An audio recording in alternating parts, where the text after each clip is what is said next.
la grâce de Dieu sera toujours avec vous, mais seulement là où Dieu vous a envoyé. Là où Dieu ne vous a pas envoyé, sa grâce n'est pas avec vous. Mais sa grâce est avec vous aussi longtemps que vous êtes là où il vous a envoyé. Dieu dit, il dit, voici celui que je soutiendrai. Le mot soutenir signifie simplement maintenir debout. Dans le mot soutenir, il y a le mot tenir. On tient ce qui est en train d'essayer de s'écrouler. Nous sommes au verset 4 maintenant. Il dit, il ne se découragera point et il ne se relâchera point. Ça signifie simplement que Dieu ne soutient que ceux qui ne se découragent pas. La vraie maturité spirituelle se voit dans la capacité d'une personne à rebondir après les coups durs de la vie. Chers amis, n'oubliez jamais une chose. Depuis le jour où Satan a été précipité sur la terre, les lois naturelles sont mélangées. Ça veut dire qu'il faut savoir que quand vous vous levez le matin, il y a plus de possibilités qu'un malheur vous arrive que de bonheur. Pourquoi? Parce que la Bible appelle Satan comment? Le prince de ce monde. Le monde, c'est le système que Satan a bâti. Donc naturellement, il règne dans son monde. Mais la réalité aujourd'hui, quand les hommes se permettent de mettre la parole de Dieu à côté et fonctionner en dehors de la parole de Dieu, on est venu introniser Satan. Quand on dit le prince, ça veut dire le chef, le premier. Et la Bible appelle quelque part aussi le prince de la puissance de l'air. Ça veut dire que Satan est le maître de l'atmosphère et de l'environnement. Et il influence l'atmosphère et l'environnement pour que véritablement le plus grand mal soit fait aux hommes. Donc comprenez que quand vous levez, il y a plus de possibilités que le plan de Dieu pour votre vie ne s'accomplisse pas plutôt que le plan de Dieu dans votre vie s'accomplisse. C'est pour ça que Jésus va venir et Jésus va dire quelque chose d'assez important. Il dit ceci, il te sera fait selon ta foi. Il est en train de dire que tu vas recevoir ce que tu crois. Si tu as bien compris, ça veut dire que tu ne vas pas recevoir toujours tout ce que Dieu a prévu pour toi. Ceux qui commencent par dire ce que Dieu veut faire, il va faire. Tu sais quoi? Rien ne se passera. Ce que tu n'as pas encore reçu aujourd'hui, ce n'est pas ce que Satan te refuse. Chers amis, comprenez une chose. Dieu veut faire de grandes choses dans nos vies. Et il n'y a pas une seule personne que dont Dieu a permis la naissance sans lui accorder une destinée, une vision. Il y a un rêve que Dieu a mis dans votre cœur. On n'est pas celui qui n'a pas de rêve. Ce que vous n'avez pas encore eu aujourd'hui, c'est ce que vous n'avez pas encore rêvé. Tout est possible à celui qui croit. Ce que tu crois impossible ne deviendra jamais possible pour toi. Ce sera possible pour les autres. Ça ne deviendra jamais possible pour toi. Ce qui te paraît impossible restera impossible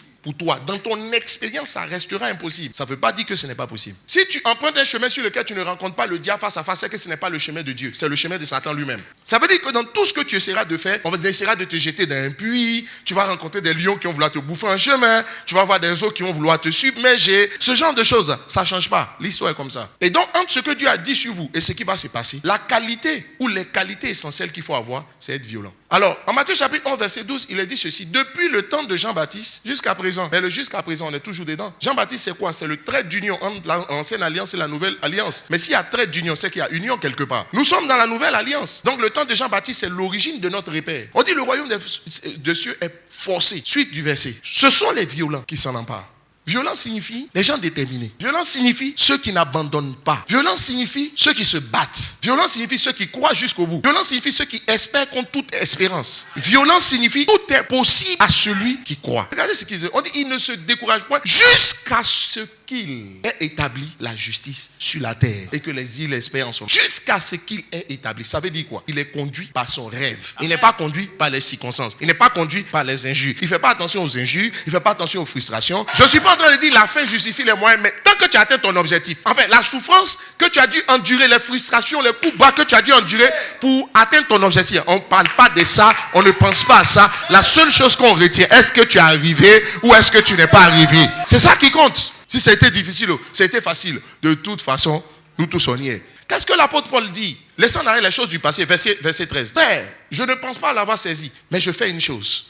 Il dit, oubliant ce qui est en arrière, mais portant vers ce qui est en avant. Je cours vers le but. Qu'est-ce qu'il est en train de dire? Il est en train de dire à travers ce verset, en fait, c'est le but qui le fait courir. C'est parce qu'il a un but qu'il court. C'est parce qu'il a un but que tu l'insultes. Tu ne l'insultes pas, ça lui fait rien. Mais c'est parce qu'il a un but. C'est parce qu'il a une vision. Il est focus. En fait, c'est la vision, le rêve que Dieu a mis dans ton cœur. Ce que Dieu, tu sais que Dieu veut accomplir par toi. Tu sais que ce que Dieu veut faire au travers de toi, ce que Dieu veut te donner, c'est ça qui fait que tu cours. Mais en réalité, quand tu cours, tant que tu n'as pas traversé la ligne d'arrivée, est-ce que tu t'arrêtes? Ça veut dire que quel est l'élément, quel est l'instrument qui va te faire t'arrêter? Ce vers quoi je courais là, quand je l'ai atteint, alors je peux m'arrêter. En fait, quand tu es déterminé, même Satan ne peut pas t'arrêter. Ça dit si ce n'est pas Dieu lui-même là. Mais en fait, tu sais quoi? Dieu lui-même ne t'arrêtera pas parce que ce pourquoi tu es déterminé là, c'est lui qui t'a mis ça dans le cœur que tu es en train de poursuivre. L'église est remplie de théoriciens. Des gens qui savent chanter que Dieu est bon quand il y a un miracle. Mais qui ne savent pas chanter que Dieu est bon quand il n'y a pas de miracle. Des gens qui savent chanter que Dieu est puissant quand il y a un oracle. Mais qui dénigrent Dieu quand il y a une débâcle.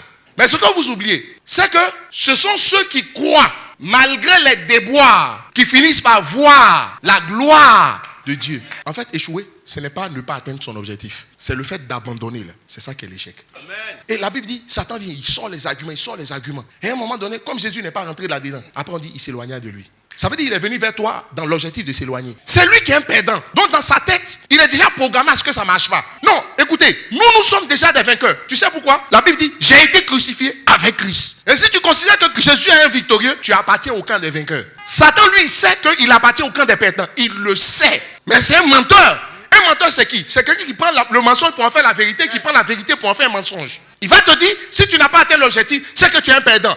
Stop it now. Je ne suis pas un perdant, même si je n'ai pas atteint l'objectif, tant que je n'ai pas abandonné. Tu es un perdant quand tu t'arrêtes. Tu n'es pas un perdant quand tu n'as pas encore eu l'argent. C'est pas quand l'objectif n'est pas encore atteint que tu es un perdant.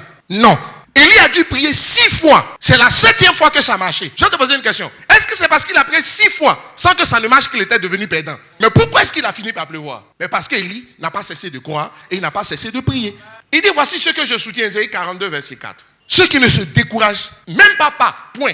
Jésus avait compris simplement une chose. Ce qui doit t'emmener à t'arrêter, c'est que tu as atteint ton objectif. C'est tout. Gloire soit rendue à Dieu qui nous fait toujours triompher. Ça veut dire qu'on n'échoue jamais. Mais écoute-moi, on n'échoue jamais, mais d'autres sont en train d'échouer. La seule chose qui doit te faire t'arrêter, l'objectif que je poursuivais selon Dieu, est-ce que je l'atteins? Si oui, alors on peut souffler. Si tel n'est pas le cas, on continue. Si on a besoin de pleurer, on pleure. Mais on va essuyer nos larmes parce que l'objectif n'est pas atteint. On va aller jusqu'au bout. Dis à quelqu'un, on ira jusqu'au bout.